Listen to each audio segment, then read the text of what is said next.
What's going on YouTube? As you can see, I got the Camaro on the trailer behind me, and I'm going to teach you guys how to strap a car down to a trailer the proper way.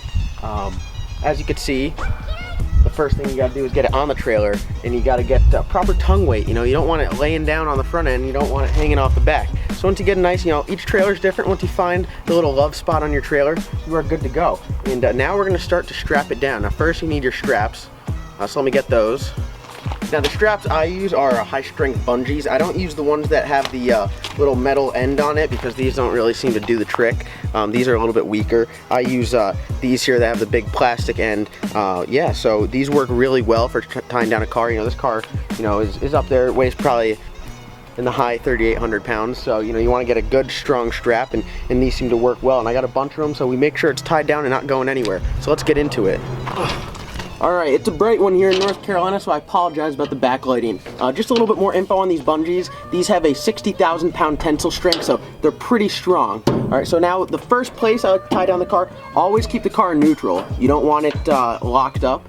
Transmission, so you want to keep it neutral so it can move freely on the trailer. You know, it's still, you don't want the trailer and the car to be one. They're two separate entities, and you got to keep them that way. So the first thing I like to do is put the hook in the D-ring there, and then let's get up under here, and you try to find a spot that's gonna work well to hook it up. So, you know, one spot I like is right here on the sway bar end link. You know, that's a pretty good spot that's going to hold the car down. It's really not going to roll all that much having it right there. You can also do a couple things, like sometimes I like to go on the exhaust hangers and just make a little loop around them like so, and then tighten that up, and then go way back here. You know, this one's not going to work, so I'll pretty much just leave this hanging here like this, kind of like as a safety strap, if you will. So that's pretty much how I do the back.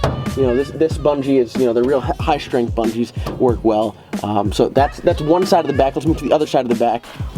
All right, so on the driver's side here, I have a oil cooler in the back, so I don't like to get any of my bungees or straps anywhere near that. So what I like to do for this one is, you know, I can take one of my longer straps. This one, because it's a little bit longer, it only has a tenth of strength of about 55,000 pounds. But I like to go through the rim here.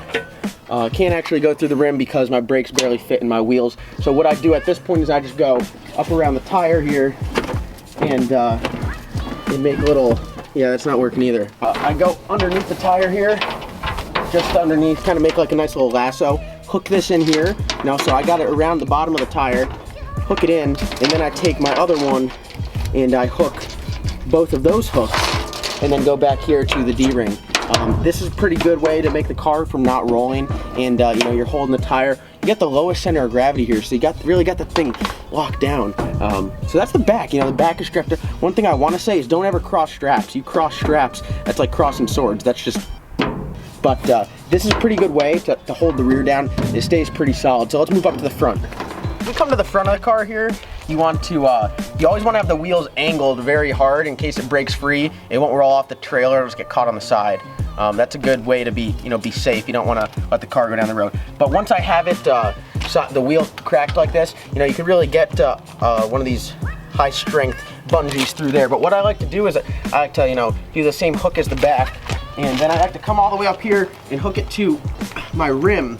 So if you hook it to the rim, as it spins, it tightens this down and makes sure it doesn't go anywhere. So the wheel is like the major key here for making sure this car doesn't go anywhere. So this side, you know, I don't, you know, this is a pretty good way to tie it down and to make sure it's tight. So you want to hook it right into the rim here, and so right around that rim to rim when you get to the front. It's pretty simple. All right, so we come over here to the driver's side, and my car is lucky enough to have this cold air intake out the front bumper. So this works pretty good. What I like to do with this, very simple.